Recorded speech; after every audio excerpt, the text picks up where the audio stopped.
Добро вечер, со нас е селекторот на македонската репрезентација Владен Милевски, веднаш можеме со прашање. Со микрофон или без кабина? Се слуша. Окей. Нема потреба да се слуша. Добро, ајде викнам погласно. Селекторе... Борис Куновски и Поглед Точиновски.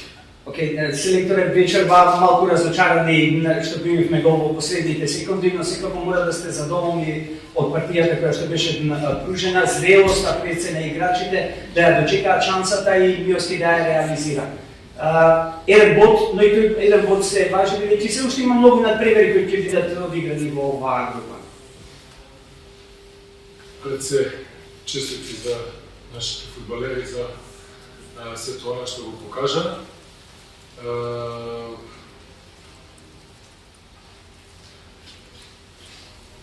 Некако, да, има некој горчина, што на тој начин се одвиеше на првот, но од една страна не можеме да не бидеме задоволени. Имавме и текако сериозен противник, може би најсериозен до сега, што сме се случили во последните 3-4 години.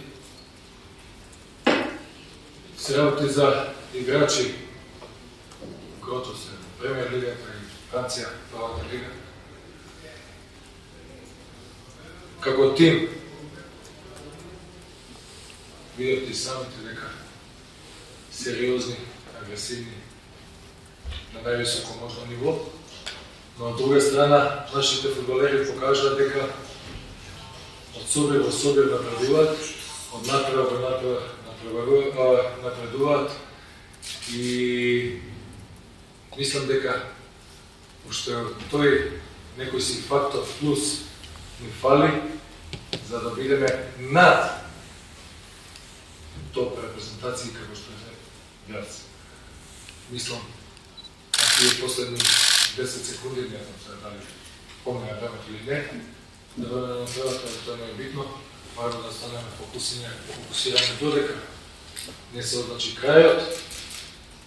Да, жалиме за тие два бода, но од друга страна мислам дека и најреално е.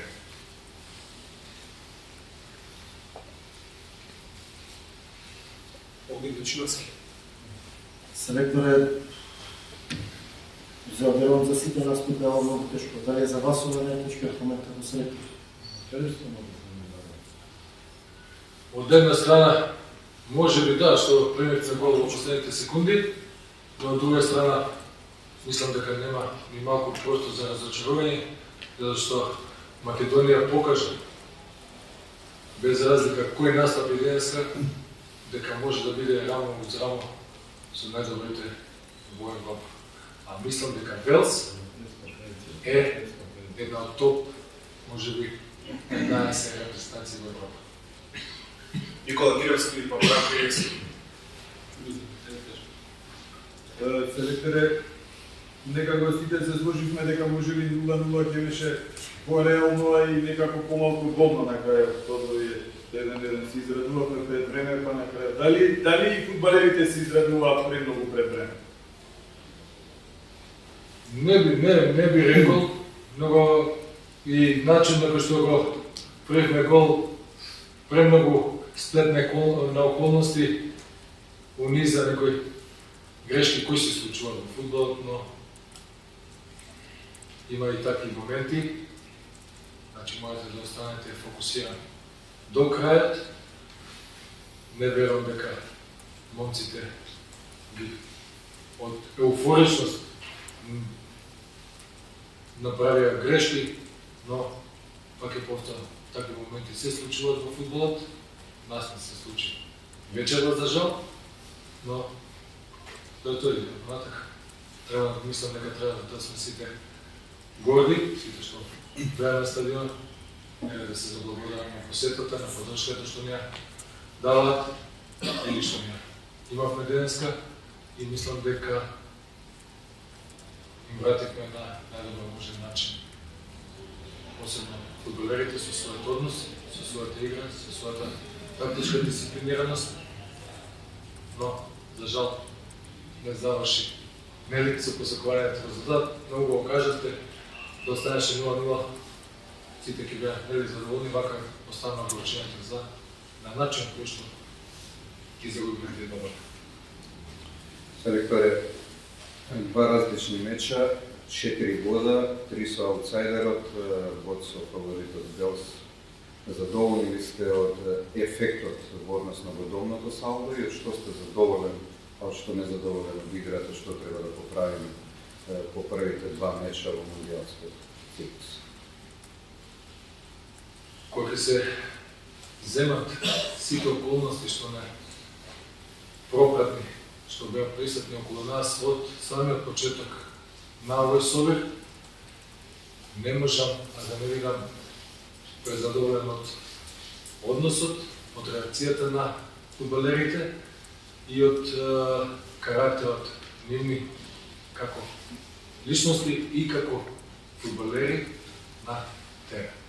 Така да нема ни мала, ни најмала замерка за било кој од нив.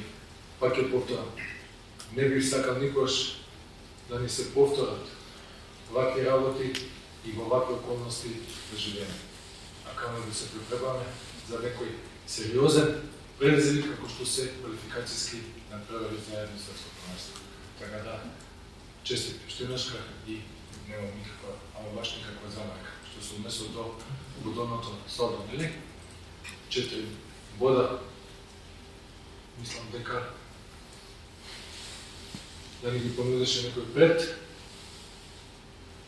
ќе бевме сите задоволни, но останува вручењата за начин на кој што изгубиме овие два бода. Решат Ибраим и па Наташа Дудут. Селекторе, како ги видиш шансите на Македонија за првите два месеца, посебно колку ќе биде тешко да се освојат првите два месеца? Кога играте еден ваков надпревар на овој начин против директниот конкурент за тоа место, според играта конкурент, според ранкингот се далеко пред нас. Но момците покажа дека немаат пардон кон никого и дека се може да бидат конкурентни и со премиер лигашки фудбалери и против репрезентација како што е Велс. Така да, на почеток сме на овие квалификации, ние сме мала држава, репрезентација која од напред се трудиме да напредуваме, не се залетуваме, стоиме црсто на земја и мислам дека веќе се гледаат и резултатите на начинот и на односот на фудбалерите и посветеността нивна на терен и во терен која доаѓа да настапуваат за националниот тим. Мислам дека само тимот, тимската посветеност нивна не води напред.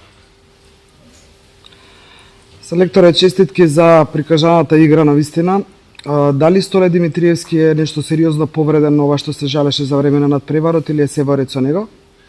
Столе имаше мало изотоње на зглобот, но го изнесе цел надпревар со болка у зглобот, но мислам дека ќе не е ништо сериозно и е окей. И ако може само, дали може да не кажете што му кажавте на судијата по завршување на надпреварот кога се поздравивте? Ништо, Само поздрав беше. Само честитам на надпреварот и дека сум коментирал некој што не ти дека. Да, много. Сашо Јович. Селектора ме интересира, се чуем, дали после вечерашниот надпревар имате, да речем, малку појасна слика за силата и можностите на противникот и дали евентуално би може да очекуваме сега малку што би било кога би било, не знаеме како ќе се одвијаат резултатите понатаму, меѓутоа конкретно против Велс во Кардиф, како што радовме селекторот Беломи, дали можеме да очекуваме малку, би рекол, во почетокот по-храбар и по-офензивен пристап на Македонија? Ја мислам дека Македонија на тактички план денеска одигра извонреден надпревар против извонредно силен противник. За надпреварот во Кардиф кој е последен во овие квалификации, недалеку веќе мислиме за Белгија 6 јуни во Скопје.